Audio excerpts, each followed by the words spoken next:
on the investigation into the death of Kasipul Member of Parliament Charles Ongondo Were, and of course his funeral is set for tomorrow. We shall be updating you on that as well during our subsequent bulletins. We now get back to studio and start off our second conversation of the day with Ambassador Kyle Makata, who is a partner at Everstrong Capital, and we want to understand exactly what the Nairobi Mombasa Expressway construction will look like. The $3.6 billion project is set to begin construction in early 2026. Thank you very much for joining us. Thank you for having me, Betty. Karibu sana. Take us through, you spoke, was it yesterday or a few days ago? You said, Monday. Yeah, on Monday. You said 12 to 13 shillings per kilometer Kenyans will be paying to use this road. That comes to about 5,000 or slightly above from Nairobi to Mombasa. How did we get there? How did we get there? Well, first of all, this is a project that probably should have been done 20 years ago. This is the entryway to Africa through a very valuable corridor that really isn't what it could be. I tell people that what we're putting together is a wealth corridor that just happens to have a road going down the middle of it. Mm-hmm. And but you have to have the infrastructure to move the goods and the services and increase that prosperity. And so what we have, what Everstrong has done is taken the work of some others in the past that really hasn't been offered in the right way. Previously, this road is this expressway from Nairobi to Mombasa has been looked at as in different ways, in government-to-government loans and all kinds of things. And given the situation that Kenya's in today, with their debt situation, that was just not going to be one of the solutions. So after I left the embassy in 2021, I came with Everstrong Capital, who has had other investments in Africa. But this one has become the priority because this is the real need for East Africa. And so we put together a way to do this to where there's no debt on the Kenyan balance sheet. And we did it to where there's a value for money proposition that's good for the users, and the road will pay for itself. Now, some people say, well, there's a toll, and that is how you pay for the road. I mean, we're bringing $3.6 billion US to Kenya to build this road, and it has to be paid for in some way. And reasonable tolls where there's value for money is the solution. And so, what we've put together is a very detailed plan for a 4 to 6 lane dual carriage road from Lulango to Mariakani. And in that corridor, you'll see 12 new exits. You'll see 8 rest areas that are on the expressway to where you can easily pull off, get petrol, rest, shop, and then get right back onto the road. Well, you'll also see easy access to as many as 4 master plan new cities, putting targeted investments into each one of those communities. Some in agriculture, some in technology, some in mineral processing. Mariakani will be kind of a technology bedroom community to Mombasa. Konza, we know what's going on there in technology. We'll have an opportunity for others to build there as well. Salama and Voi. And so this will be easy access to these new communities that are focusing on bringing foreign investors in to increase the prosperity in the corridor. Mm-hmm. Essentially, you're talking about taking the time of travel from 10.5 hours to 4.5 hours. The logistics companies, the trucks, really is much of they're challenged to safely drive on this road today because of the way it's built, and it really is the problem. They're not the problem; the road's the problem. And so so this will be an alternative. This will be a separate alignment The old road will be the alternative for people that don't want to pay the tolls, passenger vehicles that don't want to pay the tolls. Now, for safety reasons, those trucks will be using the new expressway.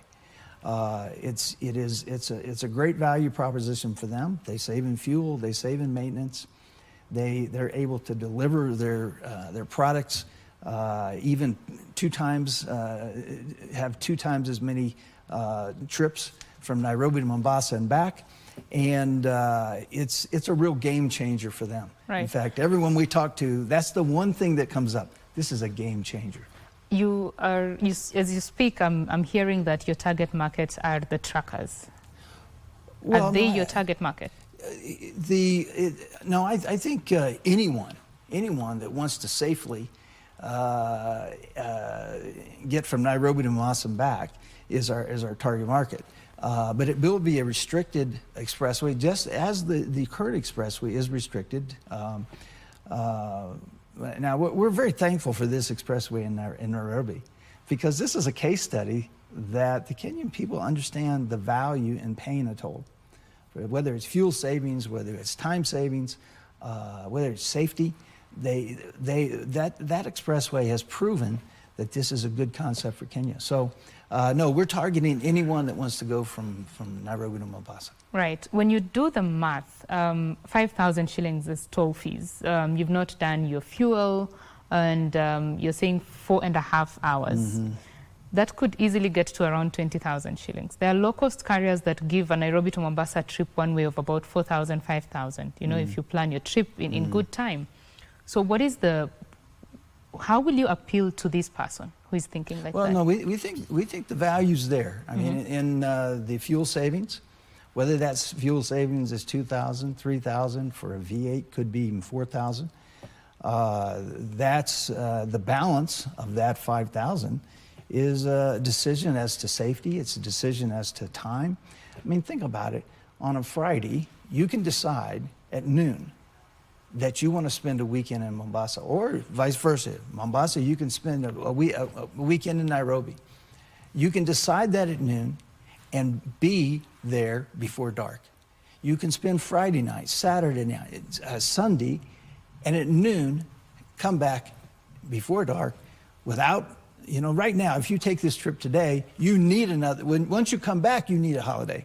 Because you're exhausted from the 10, 11 hour battle, and the danger of getting back. We always say, we joke in our office that this Nairobi-Mombasa road today causes you to be closer to God.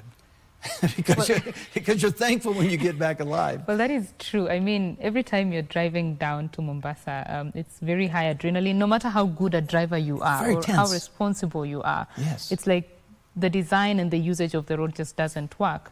So maybe this is the answer that has, people have been looking for. And what is safety worth, right? I mean, there's so many fatalities on this road. And it's not just safer for people, it's safer for the wildlife too. The wildlife that'll kill on this highway every year is tremendous. And what we've built into this road is a design to where when we go through Savo, we keep the same alignment. We're building a new road, but it'll be in the same area. And everywhere there's known migration across that road, we'll have animal overpasses. So the road goes underneath, the animals retain their line of sight, and they migrate as usual, and then the road goes underneath. We're putting lookouts at those areas to where people can conveniently pull off from an elevated area, see the game, have a picnic lunch, use a clean restroom, and get right back on the road. We think this is going to be one of the reasons people use this expressway, primarily just for that, just to be able to experience Savo on the road. And it will be running parallel to the existing road? Yes. Right. I'd like to hear from you your incorporation of electric amenities, so to say, because the time when it will be built, a lot of electric cars will be in Kenya, based on the projections. So what are you doing to ensure that you accommodate EV drivers? So we're partnering with the fuel companies and other investors to put charging at every rest area and every stop. And so this will be, the challenge with EV, the challenge with electric vehicles is, for instance, if you want to go from Mombasa all the way to the interior of Africa, you wouldn't be able to do it because they don't have the infrastructure on the charging. This will be dedicated infrastructure from Nairobi to Mombasa to where you can be sure that you're going to have a place to charge up along the whole route. And a lot of these new EV vehicles are not capable of handling the very difficult roads that we have in Kenya today. But this one, because it's a state-of-the-art OSHA type, it's a high-quality road that these new EV vehicles will be able to ride on. Right, so EV drivers should be comfortable on that road. Yes, actually they should be excited. Right, excited is the word. There are a lot of bottlenecks that projects have faced in this country. You know, sometimes we say completion was set for 10 years ago, 5 years ago, and we are still there. Yeah. How are you working to ensure that you keep your timelines, as planned? Well, here's the thing. I noticed this sentiment in your previous show, and that is we need government, but sometimes we just need government to allow the private sector to operate freely. Okay. And that's the advantage with this project. This was a PIP, a privately invested proposal, using the current PPP Act in Kenya. We are paying for the road with private investors. And I want to get to that because some of these investors are very, very special. Okay. And it's the reason this project is different than anything else in Africa today. Please. But the government is giving us the ability to freely invest.